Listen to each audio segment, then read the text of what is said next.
의산 좌타에 의산이 또 법좌에 앉는 때에 말이지. 덕산은 그러니까 의산이 이렇게 가만히 앉았지만은 그 경지가 어떠한 경지겠느냐 그 말이에요. 의산이 앉을 때에 참 그 경지야말로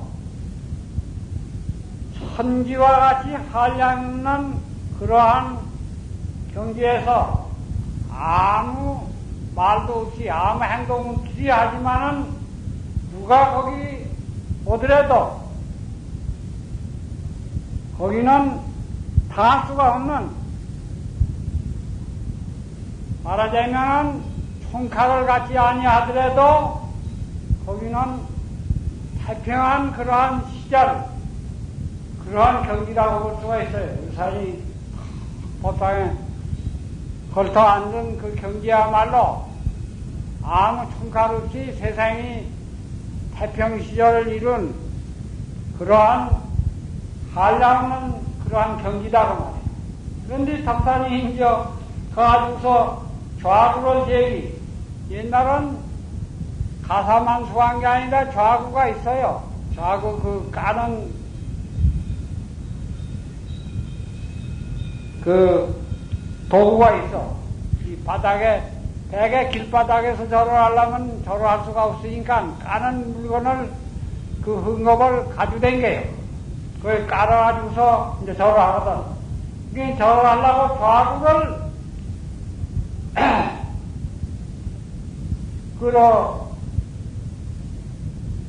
이끌어 올려서 말이지. 이끌어 이렇게 해서 좌우를 더 끌어 올렸다고 말이야. 화상 선생님 이렇게 했다고 할 수가 있지. 선생님. 그래가지고 덕산스님은 좌구를 끌어올려가지고 절할량으로 좌구를 끌어 들고서는 큰 스님 화상 그렇게 할 때 그 태도가 어떠한 것이냐 그 말이에요. 조금도 굴하지 아니한 그런 그 용맹스러운 그러한 태도로 참으로 불조도 한 입에 생겨버리는 그러한 용맹심으로 하는 소리다 그 말이에요. 화상 그러한 태도다 그 말이에요. 덕산스님은 의산이 그러니까 법당에 가만히 앉았다가 불자 털 길게 달린 이 먼지 털이 같은 털이 같은 그거에 있잖아요. 그 큰 신들 보면 그 초상 보면 불자를 들고 있거든.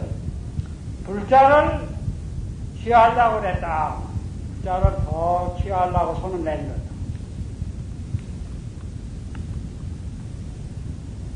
그 천지와 같이 아랭 넓은 조금 더 분망하지 아니하고 주저주저 아니하고 더 그 불자를 들라고 그랬거든. 그 천지와 한량없는 그 아랭이라는 것은 도저히 견줄 수 없는 그러한 큰 위산스님이라고 볼 수가 있어요.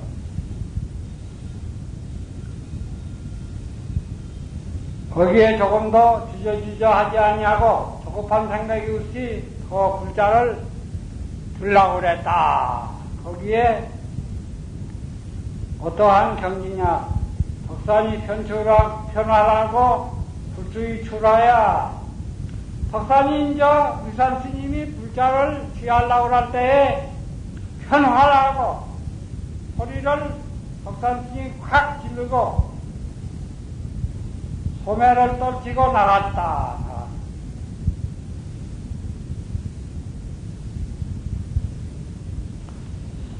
그러니까 덕산 스님이 소를 지르고 소매를 떨쳐버리고 나갔다. 이건 어떠한 경지겠느냐. 참으로 천지가 아무 거리낌 없이 텅 비어가지고서 부처님이나 조사도 한 입에 생겨버리는 그러한 덕산 스님이 또 대기대응이다, 그 말이에요. 이 섬이 깊이 들어가면 이와 같이 돼요. 그런데 석두 스님이 또 차가운 간파요해라 뚫어보아 버렸다. 덕산 스님이 아무리 그랬지만은 뚫어보아 버렸다. 이와 같이 나와요.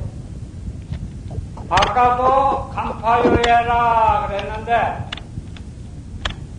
덕산 스님이 무무하고 없다 하고 나갈 때에도 간파요해라 했는데 또 덕산 스님이 위산 스님한테 크게 소리를 지르고 소매를 던지고 나가버리는 거기에도 석두 스님이 들어보았다. 거기에도 들어보았다. 무슨 뜻이 있어요? 엎드기로 봐서는 뭐가 뭔지 어렵지만은 분명한 게 있다고 말이에요. 덕산 스님 그것을 들어봐 버렸다. 그따위 시작한 것도 여기는 석두 스님 거기에는 거기 경지에는 그까이 거 다 들어봤다. 덕산이 배가 법당하고 착초에 전행하니라. 덕산 스님이 법당을 등져버리고 집신을 붙여 신고 곧 나가니라. 덕산 스님이 법당을 등지고 집세기 신고 나가버렸다. 옛날은 다 집세기 신고 산 댕기니까.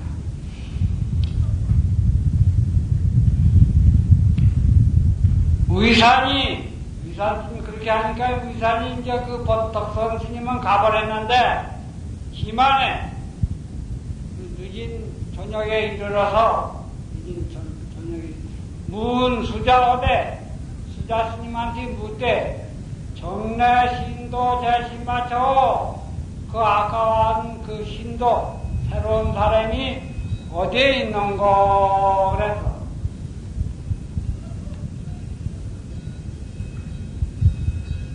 그러니까 다 가버린 뒤에 이제 위산스님 물었어. 이렇게 수자가 이르되 당시 배가 법당하고 당시에 법당을 등져버리고 착초에 출거해니다. 집세기를 붙이고 나가버렸습니다. 나갔습니다.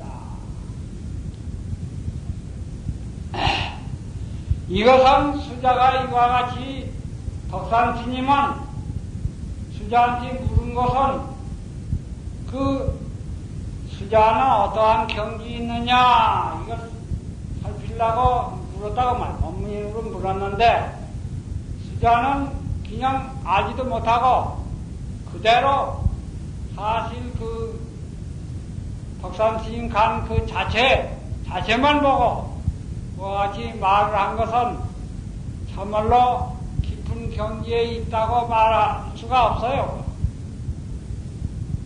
그건 아주 틀려버린 대답이다. 손에서 볼 때에는 그 자체만 보고 수자한 그 자체만 보고 그대로 당시에 법당을 등지고 집세기 신고 가버렸다 하는 것은 그건 그 선의경지서 보면 틀린 일이야. 근데 위산입니다고 말하는 거 아니? 위산이 이르되 차자 이후에 이 사람이 이후에 자는 그 사람을 좀 높여서 한 말이야. 이 차자가 이 이후에 요 다음에 향 고봉정상하야 그 높은 여러 산 중에 제일 높은 게 고봉 아니야. 고봉. 홀로 높은 봉우리. 그 정상에 꼭대기 위에서 향해서 발문결 초암하고 초암 그 초가지 초가 암자를 서려 그 짓고 말이지. 서려 그 매고 서려 짓고 초암을 지어가지고서 갑을 매도 거제니라 부처를 꾸짖고 조사를 욕해 가나니라. 이 덕산이 이러한 수자는 보통 수자가 아니다. 그 제일 높은 산 꼭대기에서 그 초가 암자를 지어가지고서 거기서 부처도 꾸짖고 조사도 꾸짖어 욕하고 할 것이다. 불조를 용서하지 아니하고 그와 같이 할 것이다. 이렇게 했다고.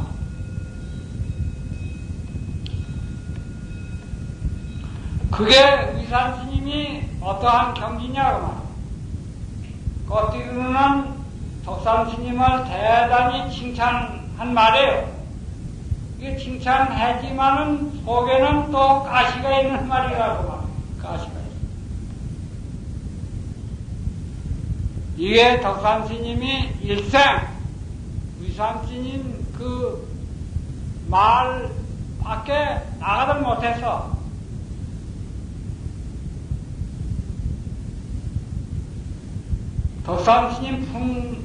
위산스님 품 안을 덕산스님은 나가들 못하고 이와 같이 일생 불조를 꾸짖고 욕하고 지냈다. 이와 같이 그 근본자리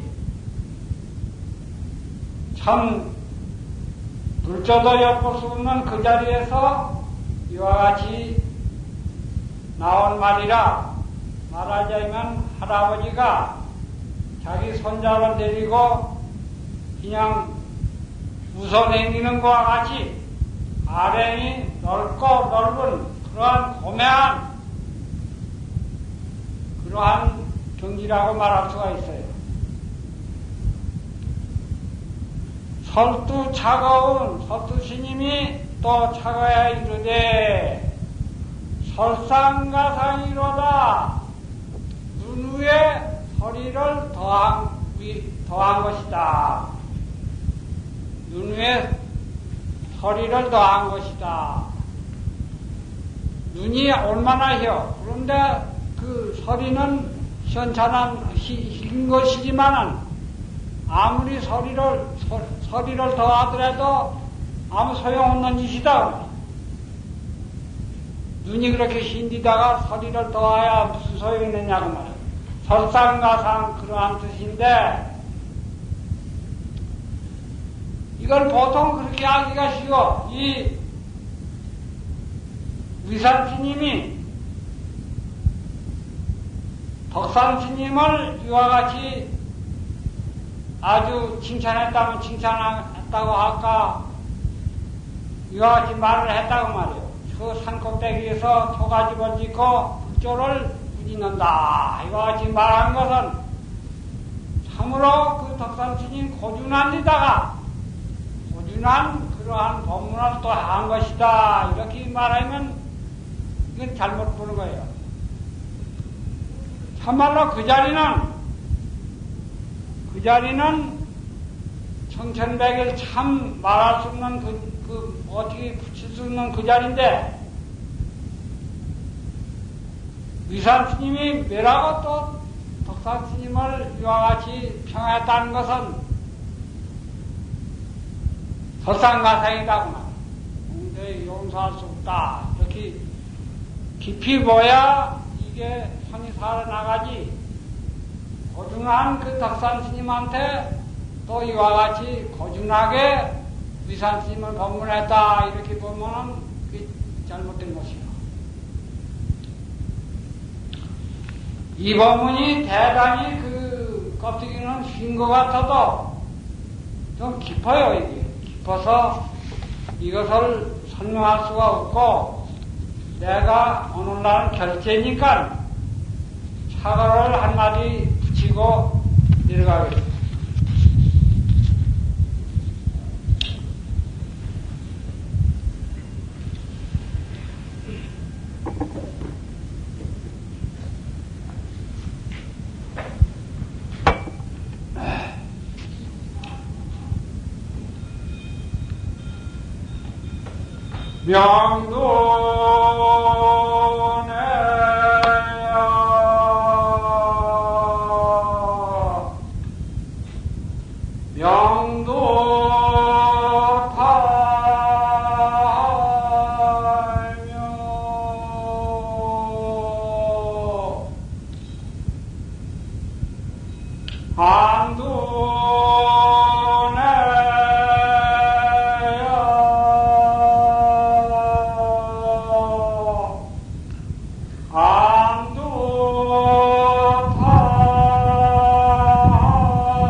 내가 일제 때 전쟁 전에 운문에 여러 해 살아봤어요.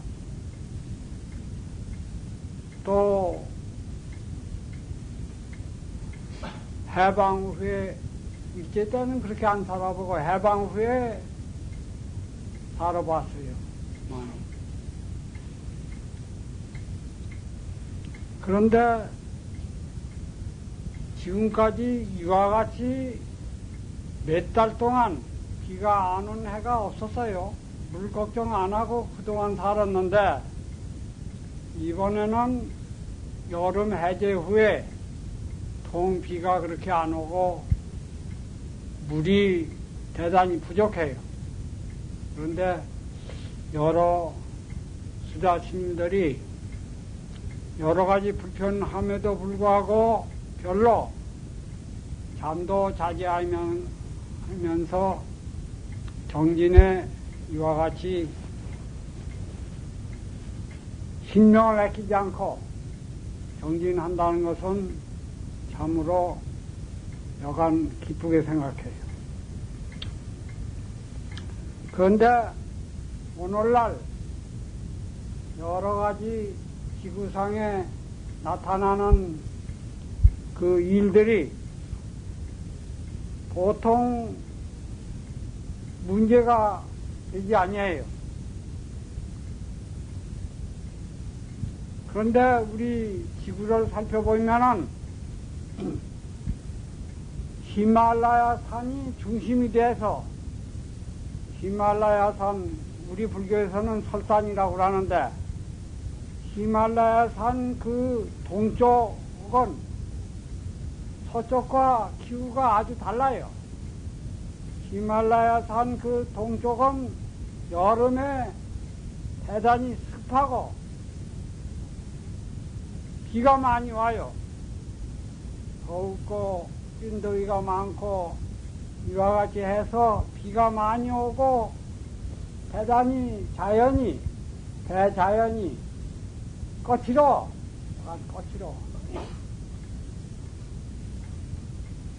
그래서 그 비가 많이 오니까 산림은 우거져요. 이 동쪽은 산림이 우거져. 그러하니까 나무가 많으니까 땅이 비옥해지고 낙엽이 많아다든가 그 물이 또 흘러서 바다에 들어가니까 여러 가지 그 미생물이 바다에도 많아서 그 땅도 토옥하고 바다 그 해산물도 풍부하게 되어 있어요. 동양. 그러나 그 여름에 습하고 비가 많이 오고 바람이 불고 태풍도 불고 그러니까 자연이 여간 거칠어 억세요. 억세서 사람들이 동양에 사는 사람들은 대자연을 무서워하는 생각이, 그래서 대자연을 숭배하고 순종하는 그러한 정신이 고래로 있다고 할 수가 있어요. 근데 히말라야산 그 서쪽은 여름에 비가 별로 안 와. 대단히 건조해요. 건조해서 나무도 거칠고, 이 동쪽은 나무가 윤택이 많이 나고 그러한데, 저쪽은 그 이사구가 아주 강해서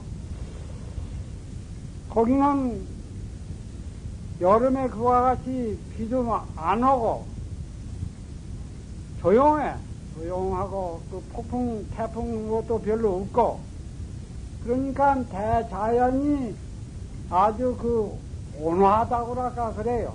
그래서 사람이 대자연을 지배한다고 할까, 정복한다고 할까, 아주 쉽게 대자연을 이용할 수가 있다. 그렇게 되어 있어요. 그러한 동양과 서양, 히말라야산 중심으로 해서 아주 그와 같이 기후가 다르니까 그 자연 환경이 이와 같이 달라져서 거기 사는 동양 사람들과 서양 사람들과 자연에 대한 그 생각이란다든가 거기 일어나는 종교란다든가 여러 가지 문명이 서로 달라지게 돼요. 첫째, 이 동양은 대자연을 무서워하고 거기에 순종하고 대자연을 위하는 마음이 생겨서 대자연을 그 인간 깊이 들어갈수록 그 대자연과 그 대립이 되는 게 아니라 하나가 돼서 말하자면 전체가 신이란다든가 전체가 부처님이란다든가 그러한 범신론적 그런 종교를 갖게 돼요. 서양은 아까 말한 바와 같이 사람이 이용하기가 쉬워. 아주 그 대자연이 이용하기가 쉬니까 순하니까 대자연을 지배한다거나 정복한다거나 이와 같은 생각을 갖게 돼서 종교도 그 지배한다는 한 절대 신이 모든 것을 창조하고 지배한다는 그러한 사상을, 그러한 종교를 갖게 됐다고 말할 수가 있어요.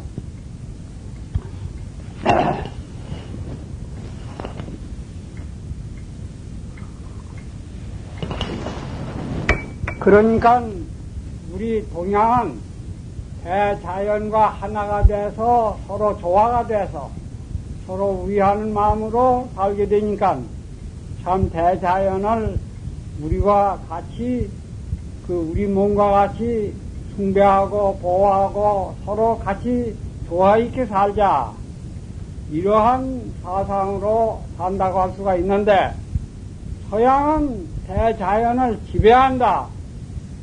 그래가지고서 대자연을 인간 위주로, 그 종교도 또 달라요. 이 동양 종교는 대자연과 인간과 둘이 아니다, 하나다, 이렇게 대립적으로 보지 않고 분열이 되지 않고 하나로 보는데, 서양은 첫째 유일신이, 첫째 하나님이 있고 그 하나님과 비슷하게 인간을 만들어서 인간을 하나님한테 절대 복종하여야 하고, 또 하나님은 대자연을 만들어서 인간을 위해서 만들었다, 이래가지고서 인간이 대자연을 마음대로 착취하고 이용하고 정복하게 이와 같이 됐다는 사상을, 종교를 갖게 돼 있어요. 그래서 아주 서양과 동양이 대조적이라, 이와 같이. 그러한 결과로 오늘날 과학문명도, 그러니까 동양 사람은 이 히말라야 동양은 또 뇌도 다르다는 거야. 뇌도 이 우측 뇌가 발달이 돼서, 우측은 직관적, 직각적, 그 근본을 뚫어보는 그러한 능력이 풍부하고, 이 서양 사람들은 이 좌측 뇌가 발달이 돼서 논리적으로 모든 것을 합리적으로 분석하고 분별하는 그런 작용이 발달이 됐다고 그와 같이 말하고 있어요, 생리학자들은. 그래서 동양 그러한 문명과 서양 문명이 지금까지 내려오면서 달리 그와 같이 형성이 됐다 말할 수가 있어요. 그런데 이 우주는 여러 가지 법칙이 있어가지고서 작용하는데, 인간한테 이와 같이 기후에 따라서 절대 여러 가지 영향을 줄 뿐만 아니라 우주 운행하는 법칙이 여러 가지 복잡해가지고서 절대적으로 인간을 영향을 주고 있다는 것이에요. 가령 우리 낮과 밤이 있잖아요.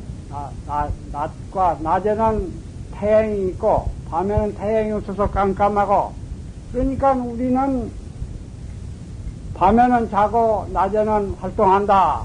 이것은 사람뿐만 아니라 모든 동물이 그건 공평해요.